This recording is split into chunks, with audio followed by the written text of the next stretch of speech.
Welcome to Football's Golden Oldies from the Toll House in Lancaster.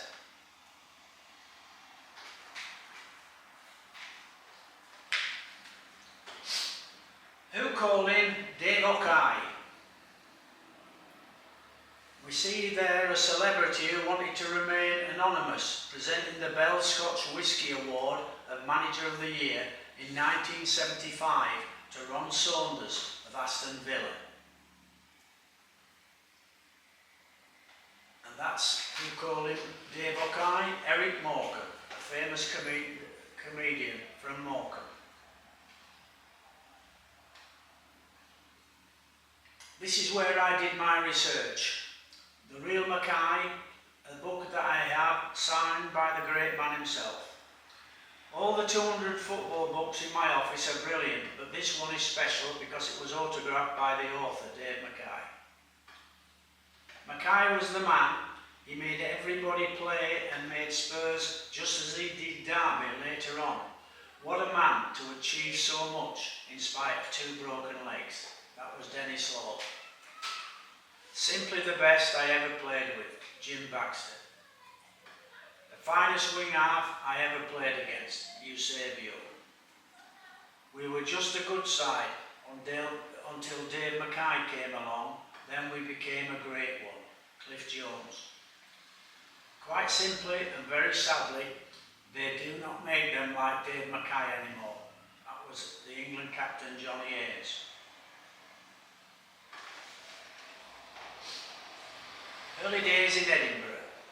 David Craig Mackay was born at 18 Glendevon Park, Edinburgh, on November 14, 1934, and would live there until he found success as a professional footballer.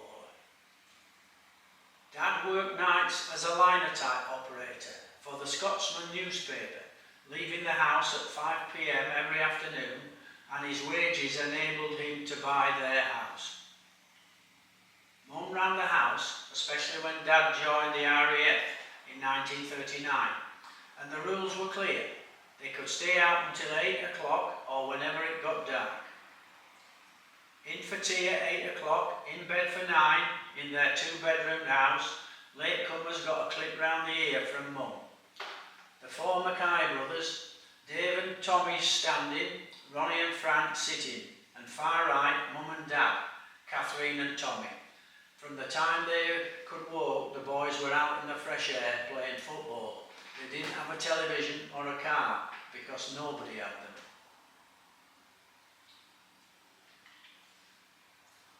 Progress on the football road.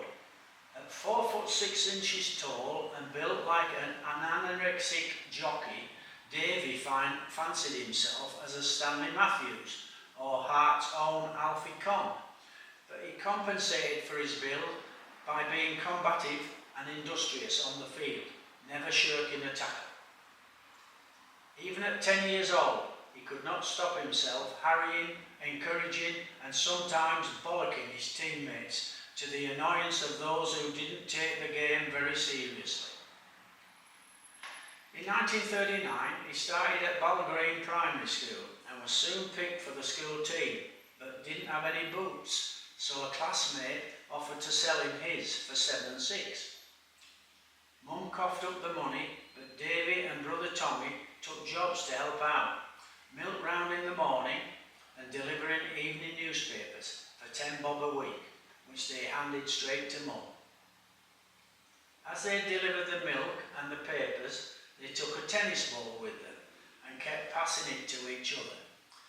Davy said he would be on one side of the road and Tommy on the other, and had to pass the ball to each other whether it was morning milk or the evening news at night.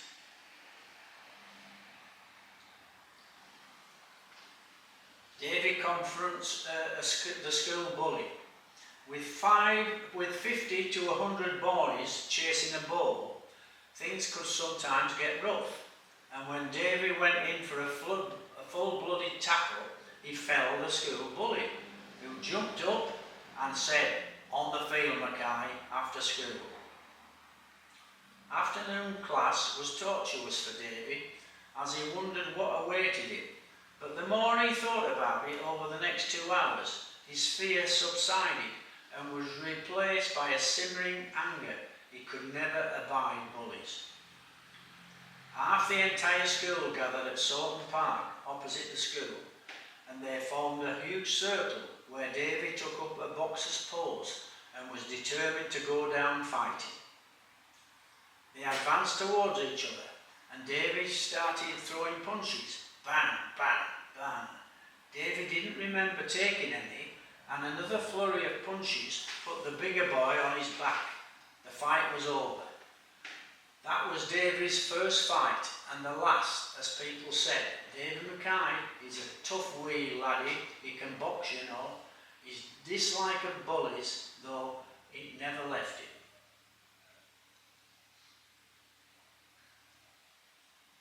Sawton Secondary School beckons. At 11 years of age, Davy moved to Sawton Secondary, where games master Mr. Moyes and Mr. Newlands encouraged him, and he found his niche, wing half. The great Hearts player Willie Ball, who was at the game, and said to the Hearts trainer and manager, "We'll no start winning anything until that wee laddie is playing for Hearts." It wasn't long before he had a trial for Edinburgh under 15s and was selected, but out of position at outside left, and his performances were unremarkable. However, after a successful 47-48 season, in which Sawton scored 97 goals and conceded 21, the Games Masters entered the school in the Scottish Schools Cup. They won their way to the final, where they would play a Glasgow school, Kings Park, at Hampden.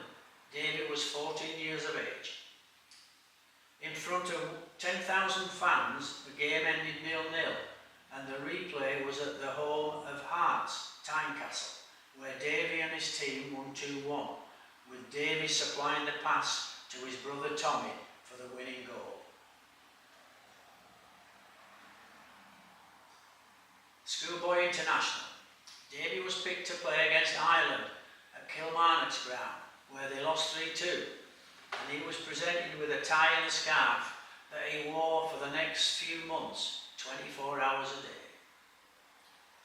The next match was against England at Wembley, and David was looking forward to seeing Big Ben, Tower Bridge, the gaslit streets where Jack the Ripper had lurked, and Buckingham Palace, where the King's soldiers, resplendent in red tunics and black bearskins, protected our monarch. Alas, he would not see any of this as they arrived at Euston Station and went straight across the road to their grand hotel with chandeliers, bellboys, soft music and settees. In the morning, a coach collected them and drove straight to Wembley, where a crowd of 50,000 waited, but Davy was selected as a reserve and sat on the bench with the trainer. Scotland were under pressure from the start, and Davy was pushed on after 40 minutes, with the score 1-1, but England were faster, stronger, and led by a 15-year-old boy called John Haynes. The game ended in defeat 8-2, and Davy was in tears, but his programme revealed that the boy he had been marking would go on to be Johnny, his torturer, who would become a world-class player and would later humiliate Davy on a bigger stage in a different age altogether. As Davy climbed the famous 39 steps to collect his loser's medal from Prime Minister Clement Attlee, he was in another world, having accepted full personal responsibility for Scotland's ignominious defeat, especially as one of his teammates at the final whistle had flung his arm round Davy's shoulders and said, "Just think, it was only 1-1 when you came on."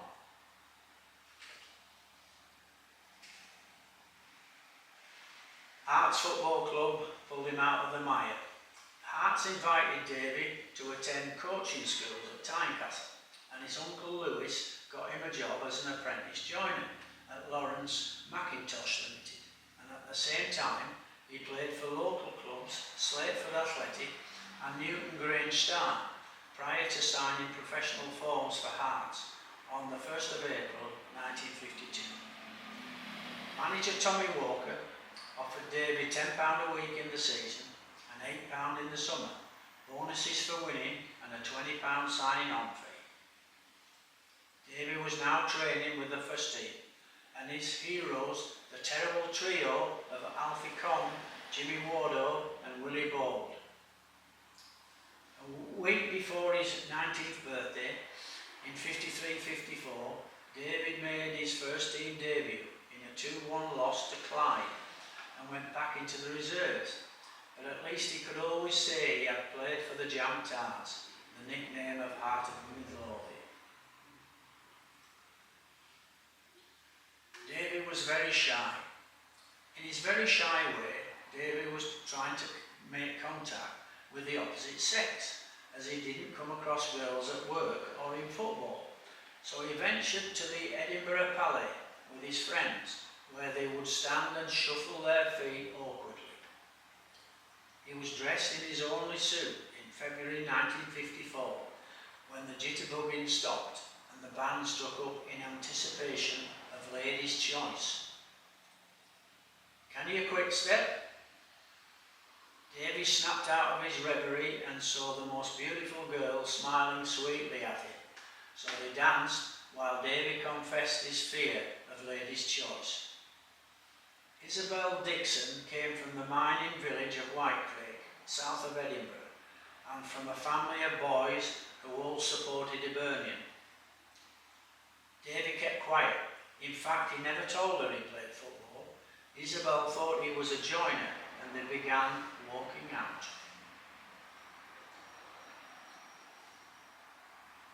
National Service papers arrived.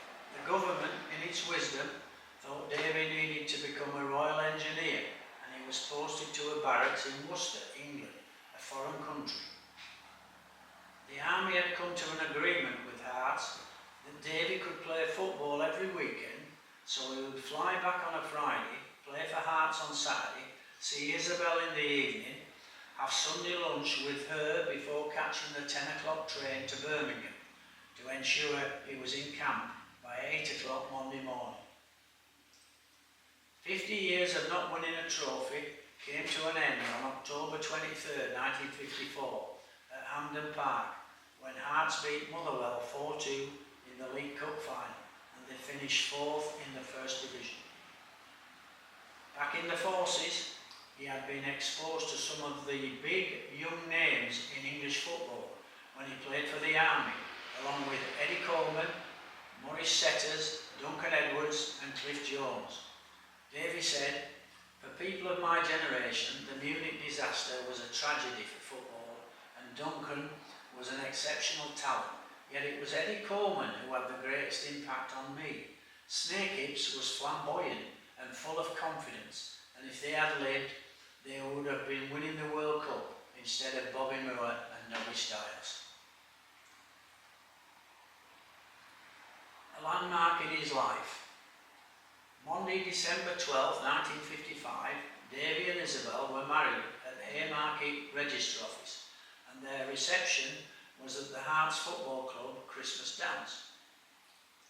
Davy's pay had risen to £20 a week, although he had lost the £5 a week he earned from Lawrence Mackintosh Limited. Joinery became a part of history. The final of the Scottish Cup against Celtic at Hampden, in front of 133,000 fans, was never in doubt, as Hearts won 3-0, and they were confident they could use this victory as a springboard to win the league next season. In February 1957, Davy was appointed captain of the Scottish under-23 side against England at Ibrox Park, and another meeting with Johnny Haynes.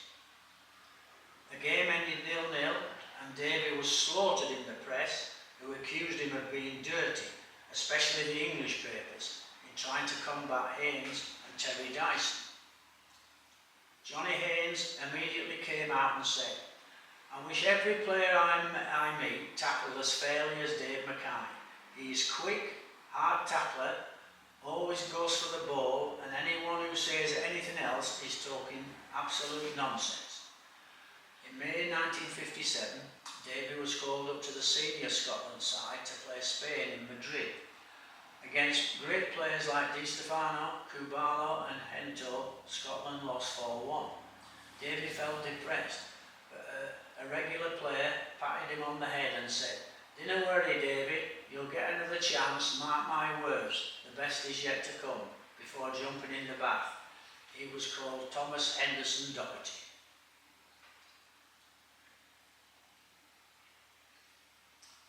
Hearts Football Club positively exploded in season 57-58.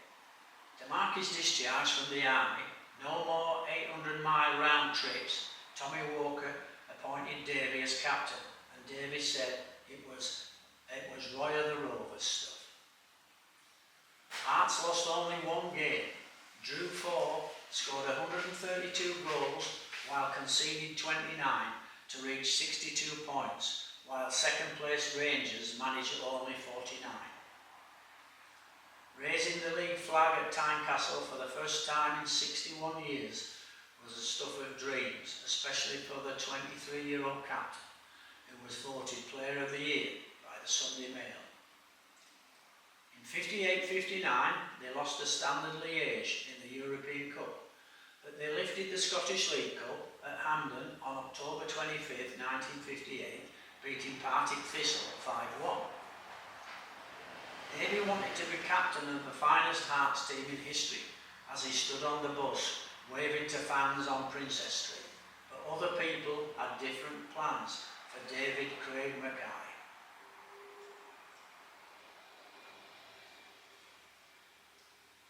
Great changes for the Mackay family.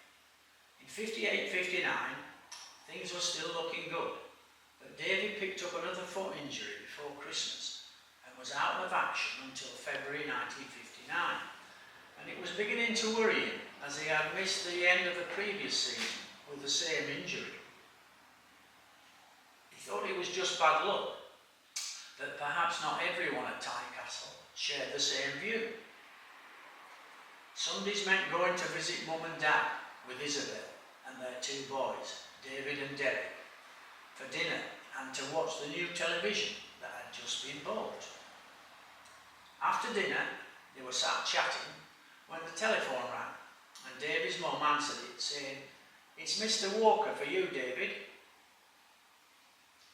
David spoke to Tommy Walker, who said he needed to see him right away, and when he arrived, he said, "Tottenham Hotspur have been in contact about your transfer, and I can tell you that Spurs are a forward-looking club, and their manager, Bill Nicholson, is an honourable man who is coming to Edinburgh tomorrow and wants to meet you at 10 o'clock. It was pretty obvious that Hearts were prepared to sell Davy, and Isabel said, "If it means a move to London, then we will. You need to be at a club where they want you."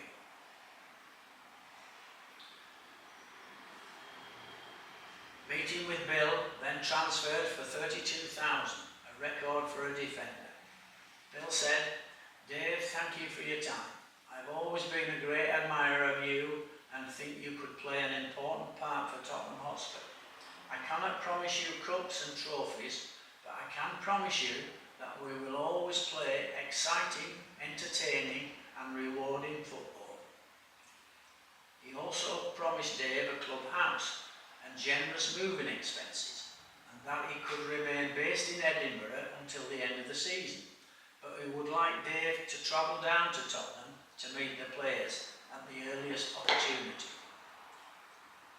Dave accepted the terms on the spot and thought if the club was good enough for Danny Blanchflower, it was good enough for him.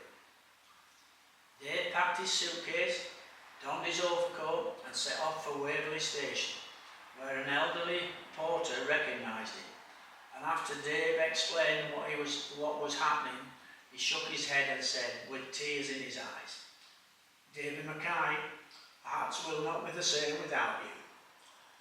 Isabel and the kids would actually go to London as soon as the house was ready, and in the meantime, Dave could train with Hearts between matches. The adventure begins. On Wednesday, March 18, 1959, Dave Mackay stepped out of Manor Park tube station into the daylight, having travelled from his hotel in St Pancras, stepped onto a bus upstairs where the conductor, his silver ticket vending machine hanging round his neck, a Capstan cigarette stuck to his lower lip, said, "Where to, cocker? White Hart Lane, please."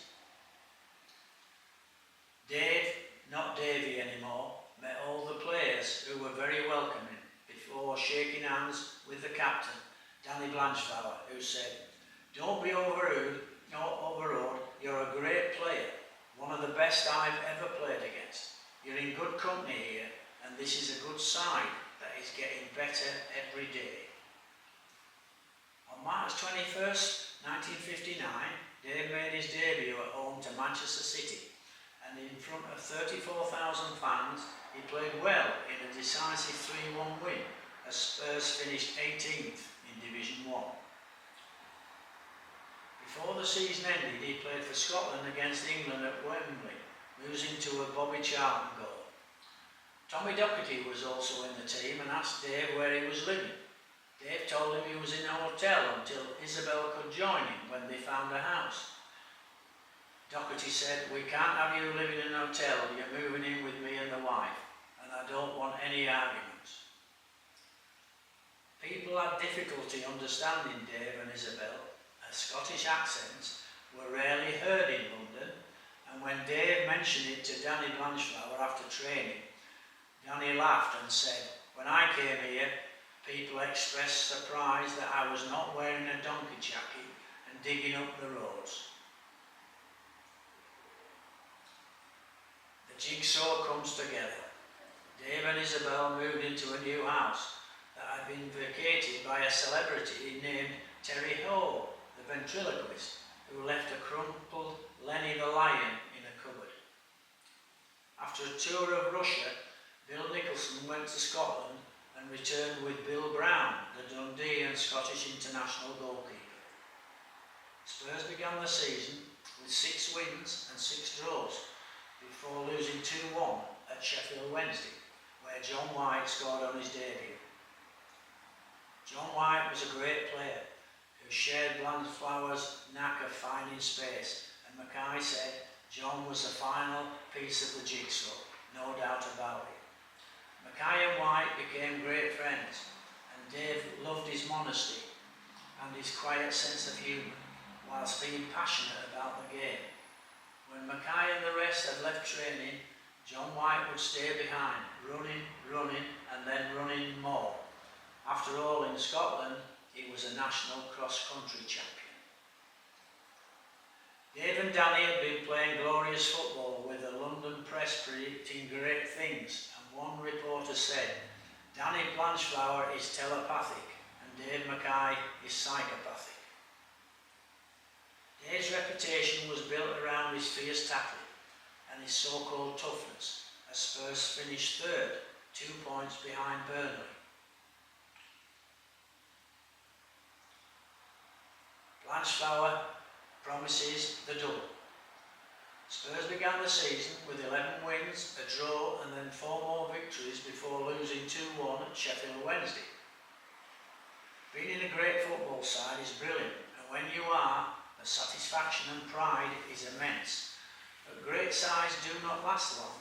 They are hard to build and even harder to maintain. But when they click, everyone knows it. In the FA Cup, Aston Villa were beaten, and then 2nd Division Sunderland were next with the mighty Roker Roar. But a 1-1 draw away and a 5-0 win at home meant Burnley were the semi-final opponents at Villa Park. Burnley were difficult opponents, and Spurs were slightly fortunate to win 3-0, especially when Burnley had a goal disallowed that Dave thought was okay. A 10-point lead at Christmas had been whittled down to 2, so Bill Nicholson gave a calm, encouraging talk to his team. The final lap. April 17, 1961, Spurs faced Sheffield Wednesday at home, needing a draw to win the league championship. It was a gutsy, bone-crunching game in front of 62,000. Where Spurs could not play flowing football. Dave was booked and had chunks kicked out of his legs. Cliff Jones needed stitches, even Bobby Smith was battered and bruised.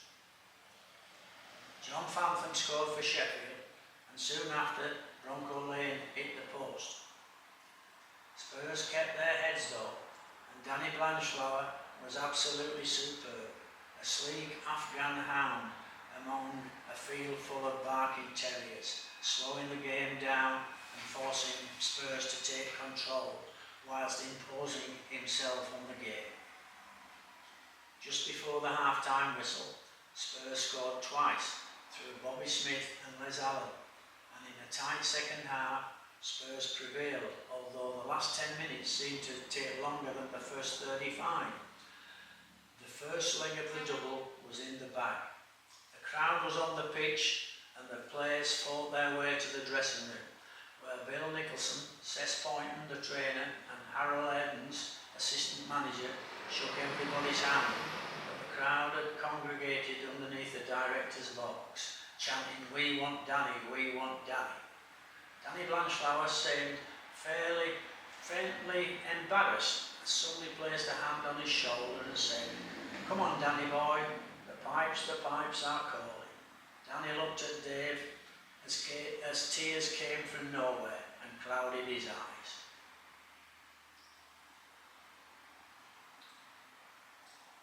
England 9, Scotland 3 at Wembley 1961. Dave was often asked about the game. "You played in the 9-3 game, didn't you?" "No." "I could have sworn you did. I was on the pitch, granted, but I didn't play." Greaves 3, Haynes 2, Smith 2, Robson and Douglas scored for England, while Mackay, Wilson and Quinn scored for Scotland. The Queen presented the home championship trophy to Haynes for the first time. Dave felt it was the best England side he had ever seen, including the one that won the World Cup in 1966. Dennis Law tells the story of meeting Frank Haffey in Australia decades later, and Frank asked him, "Dennis, is it safe to come home yet?" When asking the time, nearly 10 past Haffey and 9 past Haffey were common jokes after the game.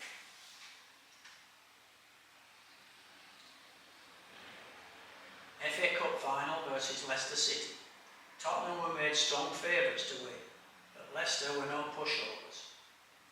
They had beaten Spurs 3-2 at White Hart Lane and had some good players in Gordon Banks, Frank McClintock and Ken Leake at centre forward, but bizarrely Leake was dropped.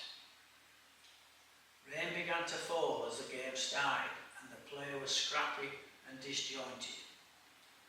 Possession and chances were even, but then Les Allen caught Leicester's Len Chalmers with a tackle that really hurt him, and he was an invalid for the rest of the game. City raised their game and matched Spurs man for man until half-time. Dave remembered Nicholson being calm and encouraging. He never shouted or swore at his players. In the 70th minute, Bobby Smith turned on a glorious pass from Terry Dyson and smashed the ball past Gordon Banks, and the team at last began to play the football they were known and admired for. In the 80th minute, Bobby Smith returned the compliment to Terry Dyson, who met the ball with his head and placed it past the diving Gordon Banks to make it 2-0. It was now a formality. The crowd knew it, Spurs and Leicester knew it. The double had been achieved.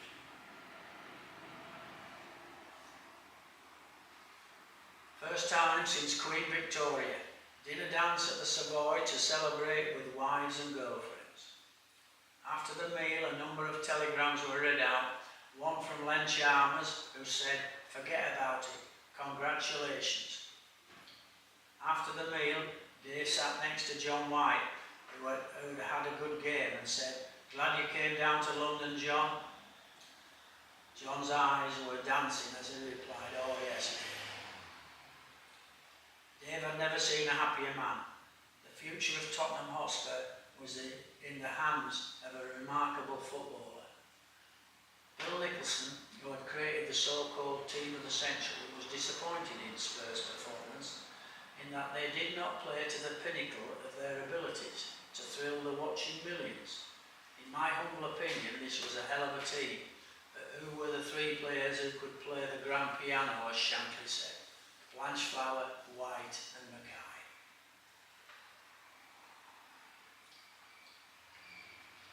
European Cup in 61-62. A mad Spurs fan called Jimmy Burton asked Dave about putting his name to a rag trade business called Dave Mackay Ties, and it still exists in 2023, but Dave never asked for anything else but a steady supply of ties, no financial interest.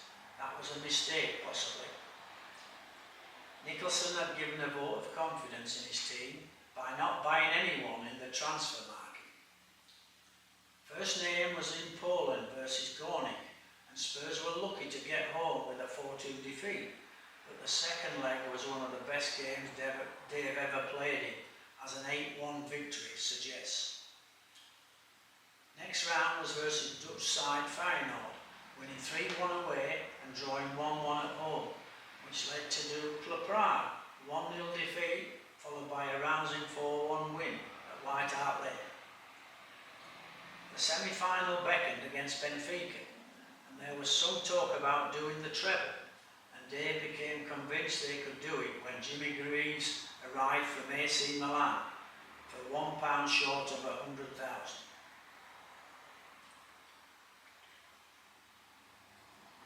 In search of the treble, Dave said the first leg against Benfica was very physical, and we had two perfectly good goals disallowed. One from Bobby Smith when the ball went between two defenders on the line and he was given offside, and then I hit the bar. 65,000 watched the second leg, but Dave missed the game with a leg injury. But Jimmy Greaves scored and Danny Blanchflower added a penalty in a 2-1 victory, with yet another goal disallowed. Eusebio, one of the best players in the world at the time, said, Dave Mackay is the best all-round player in the world.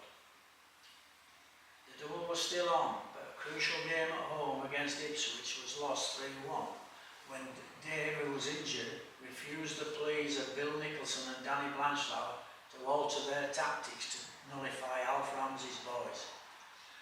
Having lost at Ipswich 3-2 in October, Bill Nicholson wanted the fullbacks to play alongside Maurice Norman to nullify long balls to Ted Phillips and Ray Crawford, two deadly finishers, and Spurs wing halves, Danny Blanchflower and Tony Markey, would play on the flanks, marking the wingers of Ipswich, who rarely ventured into the opponent's half. Dave's place was ironically taken by Tony Markey when he failed a fitness test. In April 1962, though, in the Charity Shield, Spurs went to Ipswich and played to Blanchflower and Nicholson's instructions and absolutely annihilated Ipswich Town 5-1. If Spurs had won this game, they would have won a second double.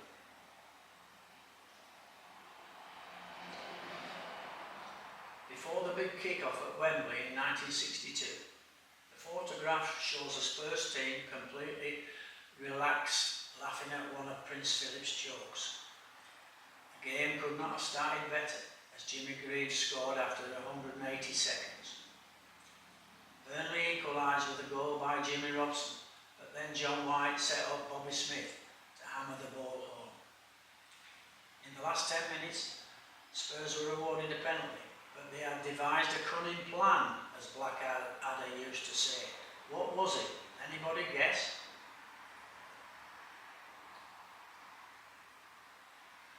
What had Danny Blanchflower and Dave Mackay planned? One of the things they worked on was a little trick they had up their sleeves. Danny, instead of striking the penalty kick, would feign a shot, hoping the keeper would dive and tap the ball forward a foot or two. Once the keeper had dived, Dave would step forward and place the ball in the other corner of the net. It was pure theatre, but they decided to do it if Spurs got a penalty. They talked it through and both agreed to do it. Danny was mad like that. Bill Nicholson would certainly not have approved, and if we mucked up, God forbid. Danny looked round for Dave with a manic grin on his face. The hand of history did not rest on my shoulders. It throttled me, and I ran back into our half and kept running in case Danny chased me to drag me back. That was what Dave Mackay said. Danny shimmied, sent Adam Blacklow the wrong way and placed the ball in the back of the net. It was 3-1. Spurs had won the cup. Practice makes perfect. This photograph shows a routine devised by assistant manager Eddie Bailey that Dave Mackay practiced at Tottenham. His control of the ball was uncanny and nobody else in the Spurs side could match it. Mackay would stand behind the line marked number 1 and hit the ball between lines marked 2 and 3. He would then volley the ball back between lines 2 and 3, and his record was 39 times. He wasn't allowed to step over line number 1. If this seems simple, try it. Steve Perryman told me it was an unbelievable piece of skill, and many years later Glenn Hoddle could only reach 10 volleys before he lost control. So that shows what a class player Dave Mackay was. Europe beckons again. First round, second leg at Ibrox against Glasgow Rangers, Spurs won 3-2 with goals from Bobby Smith 2 and Jimmy Greaves, after Spurs won the Battle of Britain in the first leg 5-2. Goals from Norman, 2 from White, Allen and an own goal meant an aggregate win of 8-4. Second round, first leg, and Slovan Bratislava saw a 2-1 defeat, but the second leg at White Hart Lane ended 6-0, with Bobby Smith taking revenge for his punishment in the first leg. Mackay, White, Smith, 2 from Greaves and Jones were magnificent, and it was the highlight of our honeymoon, but don't tell Margaret. Semi-final against OFK Belgrade, so Spurs win 2-1 away and 3-1 at home. Dave missed the second game and would not be fit to play in the final with a bad groin injury against holders Atletico Madrid in Rotterdam. Dave considered lying to Bill and Cess Poynton, the trainer, but with no substitutes, he was more than happy for Tony Markey to take his place, and the glory in a 5-1 thrashing of a very good team to become the first British club to win a European trophy that finished second in the league behind Everton. There is a famous story about Bill's pre-match talk as he was going through the Spanish team talking about their strength, building them up to be world beaters, when Danny Blanchflower piped up and said, "Sorry Bill, but we're every bit as good as them, and we will beat them. We have a big ugly centre-half who takes out his teeth and still bites them, a winger who can catch pigeons, and a little guy who always scores even with change round his legs." Bill had been really depressed about losing Mackay for the final, and following Danny's intervention, he never did it again. Scorers were 2 from Greaves, Terry Dyson 2 and White. In his heart, Dave Mackay knew that this victory marked the beginning of the end of the double side, and at the end of the game, he was in tears. The sadness of missing this wonderful night. He recovered his composure to enjoy the party. As Dennis Lowe always said, Mackay always led the celebrations at a party, and strong constitutions were definitely needed. Who was called the heartbeat of Tottenham? When he broke his leg at Old Trafford, the bone was visible for all to see, but Mackay sat up on the stretcher that carried him away, as if signalling to his teammates that he would get patched up and be back on the pitch in 10 minutes. His great friend Dennis Lowe would go into the Spurs dressing room to be with him, which proves more than anything that Dennis was a class act. That gesture by Dave summed up the essence of the man. No way was he going to go off as a fallen hero. He was a man of huge energy and almost terrifying commitment. Dave was stocky, barrel-chested, and combined delicacy of touch and sublime attacking play with an air of barely restrained violence. You'd have to go into the gym with body armour. He'd smash you against the wall. Even so, nothing he did on the pitch was ever mean or unbecoming. That was Bobby Smith. I was a hard player, but I was never dirty. That was Dave Mackay.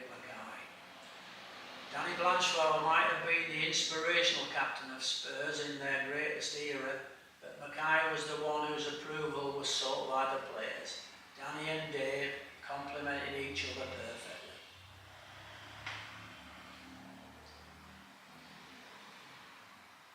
December 10th, 1963, Spurs were playing Manchester United at Old Trafford in the European Cup Winners' Cup, first round, second leg, having won the first leg at home 9 days earlier, 2-0. After 8 minutes, Mackay went for the ball in the United box and was met by Noel Cantwell, breaking his leg, and Spurs would lose the game 4-1 to exit the competition. Mackay made his comeback in '64, playing against Shrewsbury Reserves in the football combination, and on September 12th, in his fourth game, he broke the same leg, the left, in a challenge with the defender. The referees, either Ken Aston or Peter Songhurst, calls for help as Mackay holds his leg in pain. Only thing Mackay said to Aston was, "Don't tell Bill Nicholson, he has enough to worry about." Dave Mackay always thought Noel Cantwell went over the top and was convinced he was targeted in the Shrewsbury Town game.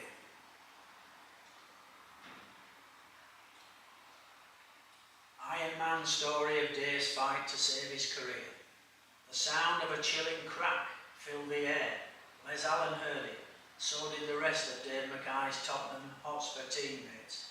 It also reached the ears of the media, and fans while echoing around the sparsely populated White Hart Lane terraces and stands, oral confirmation that the left leg of Spurs' main man on the field, the team's heartbeat in the club's greatest era, had been broken for the second time. 10 months earlier, another explosive, sickening noise reverberated round Manchester United's Old Trafford Stadium, housing close to 50,000 spectators, to herald a similar outcome. A ground either near empty or near packed, it made not a jot of difference. Disaster had struck twice. It seemed to reflect, for Mackay, a line from a blues music track, born under a bad sign. If it wasn't for bad luck, I wouldn't have any luck at all. It had been feared that Mackay's career might have been over following the first leg break. Would the second be a step too far, even for the player perceived as the indestructible Iron Man? The left half stepped onto White Hart Lane's green sward, champing at the bit to secure a return to the first team. It followed a series of friendlies playing inside forward, to feel my way around, he said, which began against a Glasgow select at Hampden Park 38 days earlier. It was a dry, warm and sunny afternoon at the Lane on Saturday, September 12, 1964, and about 2:45, Mackay in the dressing room was pulling on the number 6 shirt for the first time in a competitive encounter since that fateful night in Manchester as Tottenham's reserves prepared to take on Shrewsbury Town in the football combination. Iron Man continued. Spectators were flicking through the match programme, reading that the first of 2 dances would be staged by Mackay at the Lyceum Ballroom in the Strand in London's West End to raise money for the John White Fund, which had been set up to benefit the family of the recently deceased member of the 60-61 Glory team. Mackay was named in the thin publication alongside Bill Brown, who was with Les Allen, another double-winning colleague chasing full fitness after injury, and John Sainty at centre forward, who set The fact that I was lining up with Dave Mackay was a major highlight for me. He was my hero. He could do anything as a footballer. I idolised him, so much so that I travelled up to Scotland on my own to attend his funeral. Sainty estimated the crowd at 3,500 in a stadium with a capacity 20 times greater, attracted by thoughts of a relaxed afternoon of football, watching bathing sunshine, rather than experience the blood and thunder of the first team's derby against West Ham United, 6 miles away at the Boleyn ground, which they lost 3-2, with Jimmy scoring 2. The moment came after 20 minutes, during which Mackay had displayed proof that he could be just this game away from a first team return. He looked fitter and faster. He was looking for the ball and finding it. He didn't shirk a tackle, and his passes were beginning to have the old look of authority and precision. The fateful incident beneath the blue skies is clouded in contradiction. It was reported that Mackay moved into an attacking position on the edge of the Shrewsbury penalty area, anticipating a ball from the right as defender Peter Dolby came into challenge. Iron Man continued.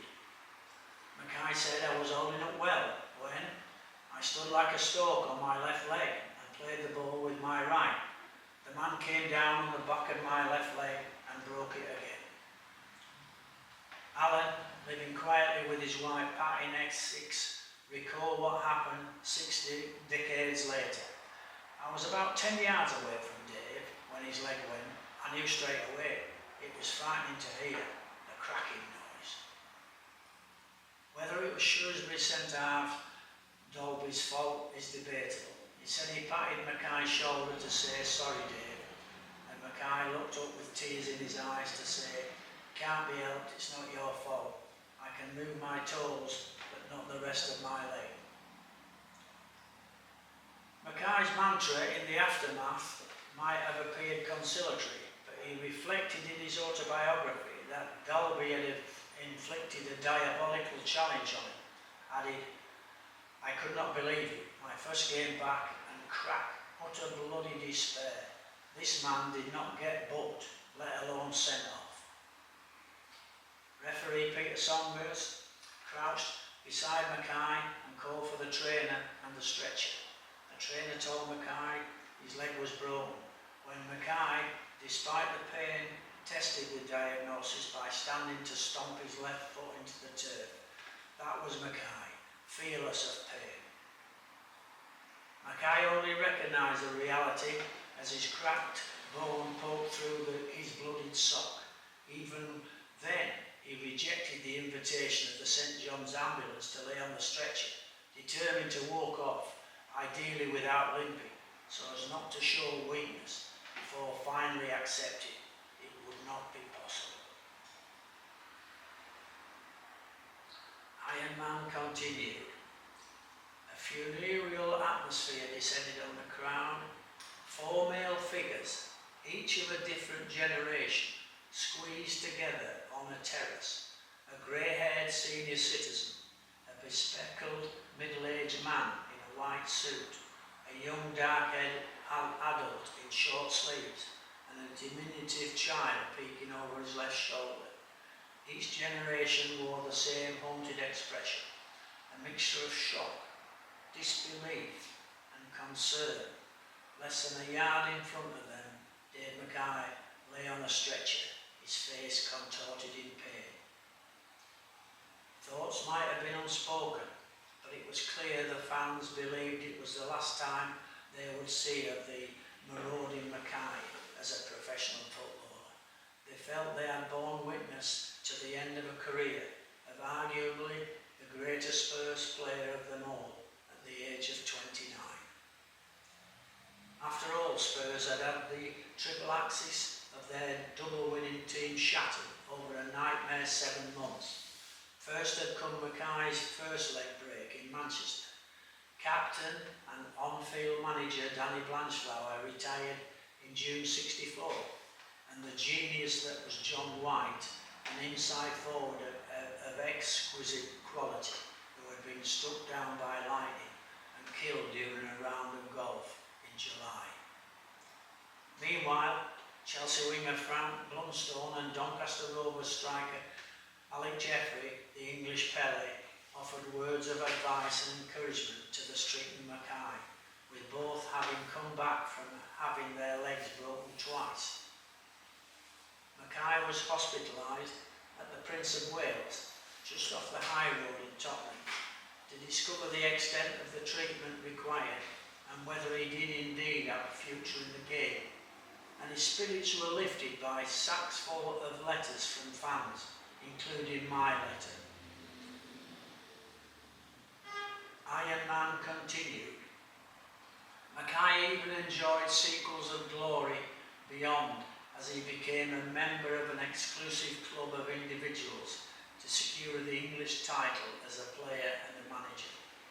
As Mackay said to Jimmy Greaves and Norman Giller in The Sun in 1970s, well, it was something of a miracle really when you think of the mess my leg was in when Nolan Campbell did me at Old Trafford.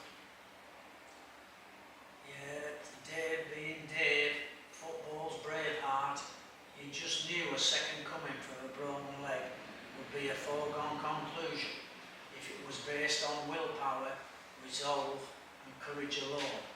The Scot might have been mortal and suffering physical afflictions, but he never ever gave in, and there would be no exceptions this time.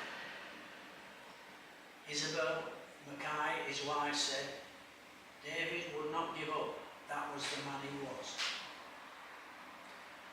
After he eventually came back, he could have proved third time unlucky when a player dug 10 stone of barbed wire kicked him fiercely on his twice broken leg in the opening game of the following season, which provoked an angry response from Mackay, caught famously by photographer Monty Fresco's lens. But Miracle Man Mackay survived it all to provide a fairy tale ending to a personal nightmare by lifting the FA Cup at Wembley in 1967 and gained further success later in his career. I never saw a captain like him. Dave flourished as a fiercely competitive left half with an enormous throwing and became a manager capable of winning the championship with Derby County.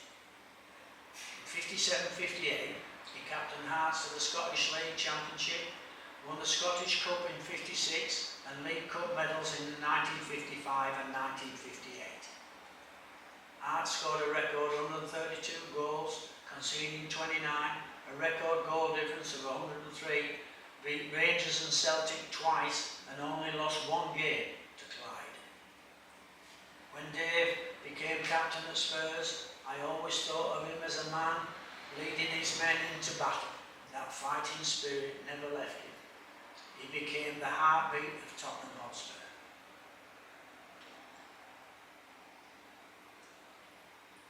He was admired by so many. August 20th, 1966, first game of the season at White Hart Lane, that Spurs would win 3-1 with goals from Mullery, Greaves and Gilzean before 44,000 fans. Picking my ideal Scottish side takes a lot of consideration, but I'd always start with David Craig Mackay, captain. That infamous picture of Dave Mackay manhandling a terrified Billy Bremner hangs in my office at Old Trafford. That was Sir Alex Ferguson. I get asked to autograph that photo all the time, but I don't like it because it portrays me as a bully, which I'm not. I don't like bullies. Bremner was a good player, but a dirty little bastard. When he kicked me on the leg, I'd just come back from after breaking it twice. I could have cheerfully killed him that day. Dave Mackay is seen frightening Billy Bremner to death, while referee Norman Burtonshaw, whistling his mouth, hurries to prevent Mackay killing Bremner. Mackay didn't like this image as he felt it portrayed him as a bully and like Desperate Dan on steroids. Three really great players in Eddie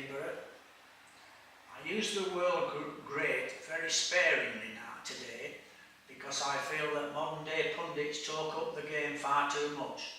And just as in the 50s and 60s, there are many average players in the leagues, which in no way belittles them. This does not detract from their ability to play the game professionally, because in every team you need 8 players to carry the grand piano, as Bill Shankly so eloquently described a team, and 3 who can play the damn thing. The photo shows John White, Dave Mackay and Dennis Lowe walking in Edinburgh after an international match at Hampden Park. I always remember the Lowe man saying that a night out with Mackay would test even the strongest constitution. FA Cup victory. As I climbed the 39 steps to collect the FA Cup for the first time as captain and the 3rd time in a Spurs shirt, I was extraordinarily contented that my only pang of regret was for John White. This should have been his day too. Dear John, what a player he was. That was the opinion of Dave Mackay. Even in a moment of triumph, this special man thought about his friend and teammate. This was a terrific team, some of them arguably better than the double team. Gilzine, England, Jennings and possibly Kinnear and Knowles. At least it would make a good discussion.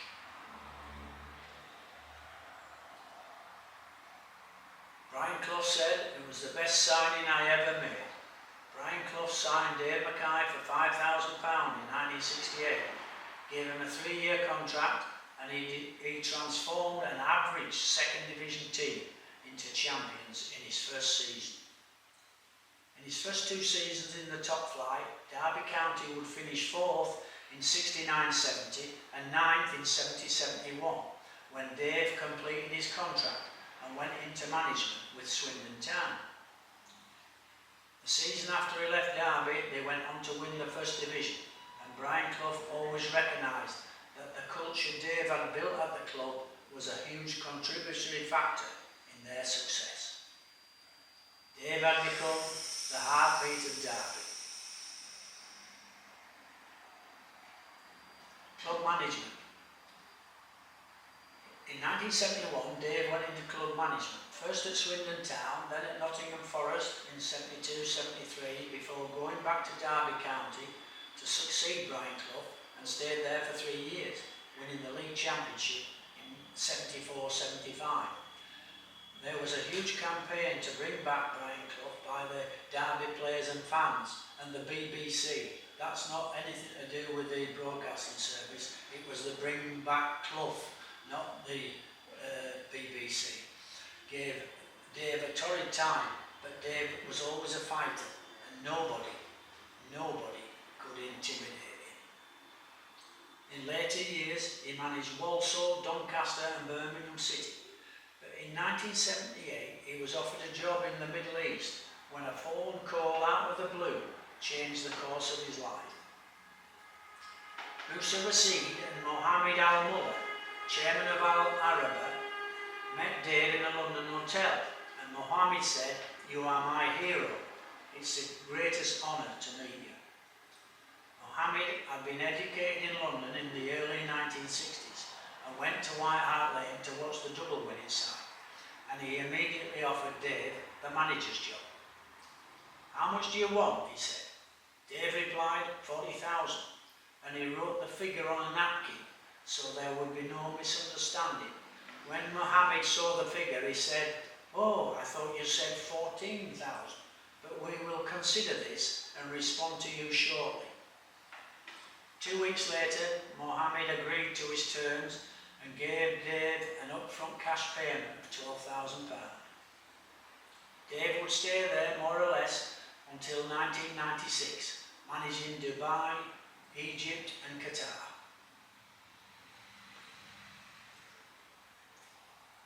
When he was manager of Derby County, Dave Mackay broke down and wept when John White died after being struck by lightning on a golf course, and when he became manager of Derby, he invited John's son, Robert to matches. Mackay was a rare man in football. He had a heart to match his physique. Robert would travel with the team, sit in the dressing room and in the dugout, and this gesture was crucial in a young lad's development in life at the age of 9. It was like winning a football magazine competition, and Robert was incredibly grateful and privileged that Dave thought to give him access to his dad's football world. Rob always said, if you wanted anyone to stand beside you in life, it was David Mackay. If he had served in a war, he would have been the first man into action and would have won the Victoria Cross. That was the opinion of Bill Nicholson.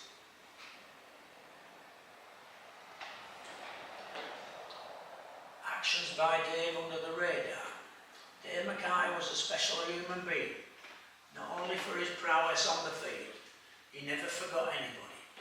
Rob Stiles, the son of Nobby, said Dave was the most respected man in football, and Nobby and his wife had a glorious weekend with Mackay, full of fun and laughter. A youngster was sitting in a barber shop in the high road. A few punters were sitting around waiting their turn. When Dave came in, he quickly went out, returned a few minutes later and gave them 8 Mars bars. Spurs used to train at Cheshire. After training, Dave would drive his car up to the dozens of fans waiting for an autograph at the gates. He would stay for ages and wouldn't go until they all had his autograph. You wouldn't see anything like that today. Spurs were playing Leeds at White Hart Lane when Dave got Bremner by the neck. His wife Isabel was there and asked Dave, "What did you say to Bremner?" Dave replied, "You wouldn't want to know." Bremner said, "Help." Jimmy Greaves asked Dave, "With a gun to your head, who would you say was the most important influence on your career?" Dave replied instantly, without question, "My wife Isabel." David Craig Mackay was very humble and said his wife Isabel had a great influence on his life. And when you consider people he knew in football, like Tommy Walker at Hearts, Bill Nicholson at Spurs and Brian Clough at Derby, captain of all of them and captain of Scotland, just amazing, as Sir Alex Ferguson said.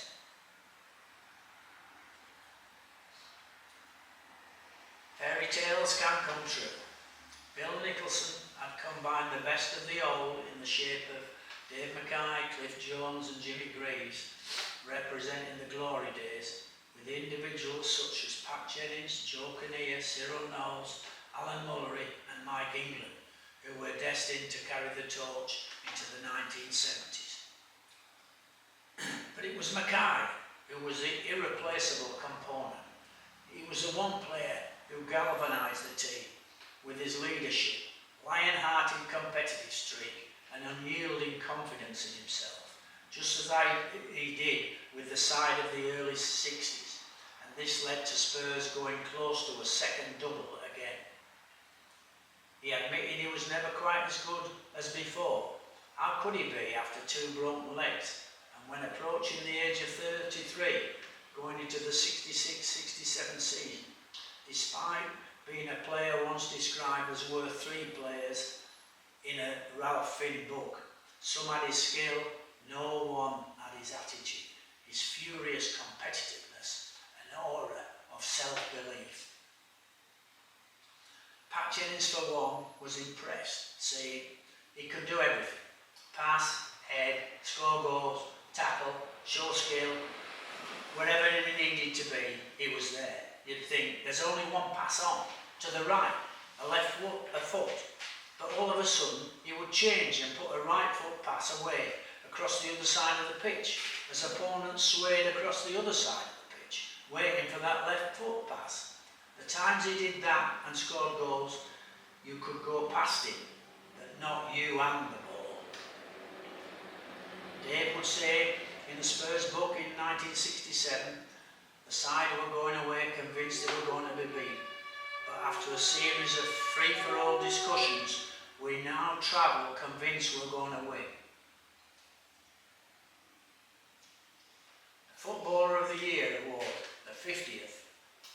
Mackay was wonderful, one of the best players ever, and if you ask me if Dave compared to anybody playing in today's football in 2021, I would say no, there is no one in the same class. That was Dennis Law's opinion.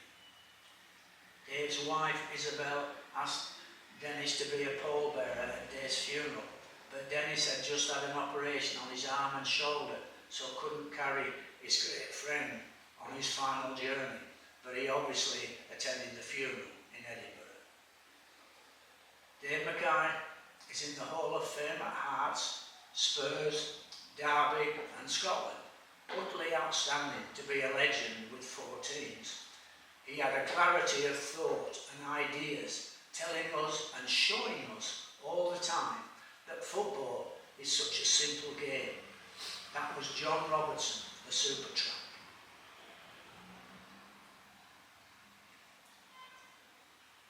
Braveheart, the Roll of Honour, football record. Hearts 53 to 59, 184 games, 34 goals. Tottenham 59 to 68, 318 games, 51 goals. Derby County 68 to 71, 145 games, 7 goals. And don't forget he was playing sweeper then. Swindon Town 71-72, 26 games, 1 goal. Managerial record, average 68% of games undefeated. Swindon, 60% of games undefeated. Nottingham Forest, 60% of games undefeated. Derby County, 72% of games undefeated, and they won Division 1. Walsall, 79% of games undefeated.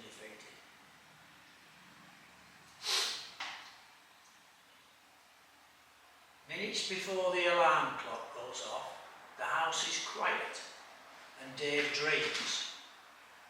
I'm in the middle of a big game in Edinburgh. All the family is watching. The boy scores and turns round grinning. It's John White. Everyone is playing together.